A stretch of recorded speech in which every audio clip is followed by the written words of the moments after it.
Welcome back to Crystal Hardcore Football. Let's go to Stillwater and a wild one between Oklahoma State and Texas A&M. Second quarter, Martellus Bennett from Stephen McGee. It's 10-6 Texas A&M. Then in the third quarter, Zach Robinson in for Bobby Reed. He hooks up to the age of Adarius Bowman. 22 yards for the score. It's 20-13 Oklahoma State. But back comes A&M. Stephen McGee looking and finding. What a pass to Joey Thomas. No doubting Thomas as we get a tie ball game. We're going to overtime.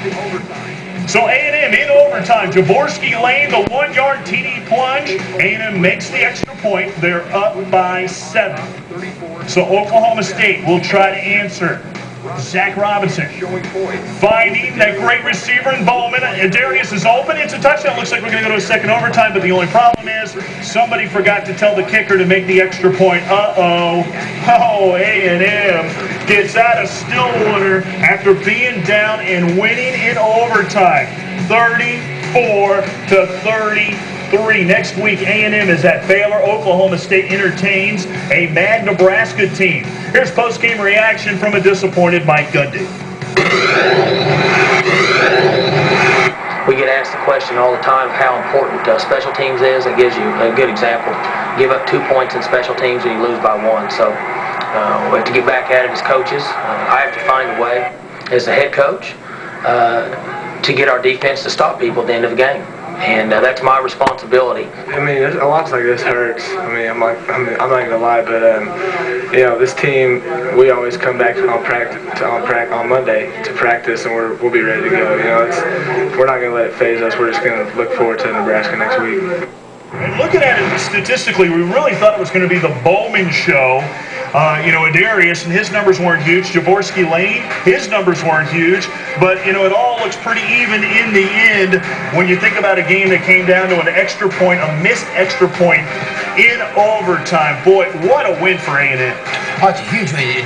Dennis Franchione and his staff have done a great job. They've had a run of big wins. It's not easy with what they've gone through emotionally in the last month to go to Stillwater and play, and you get into a battle like this and somehow to win it. You got to give them a lot of credit for being tough and just getting it done. You know all about that coaching staff at A&M. These guys, they got some experience in games like this and what to do. And you guys even commented, you know, going into overtime, the edge would be in A&M's favor because you got Jaworski Lane. Yes, but you have to look at 2 areas that A&M has really improved.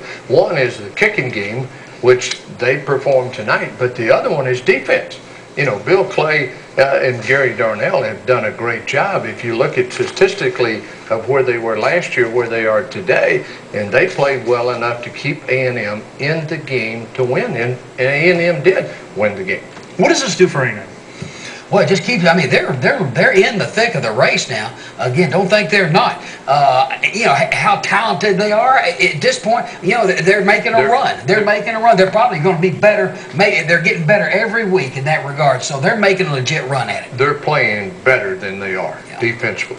And you know, I look at it, they're going to play in Waco against Baylor. Baylor is a very confident team, and nobody has more confidence against A&M, maybe outside of Texas Tech, but Baylor should have beat A&M the last 2 years.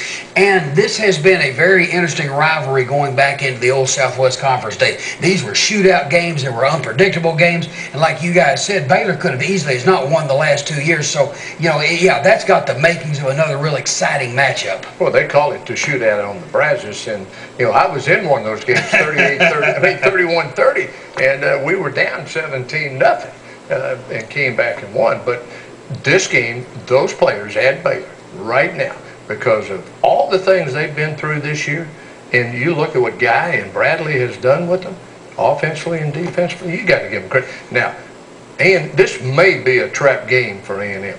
Interesting thoughts. Well, let's move on to the top 20.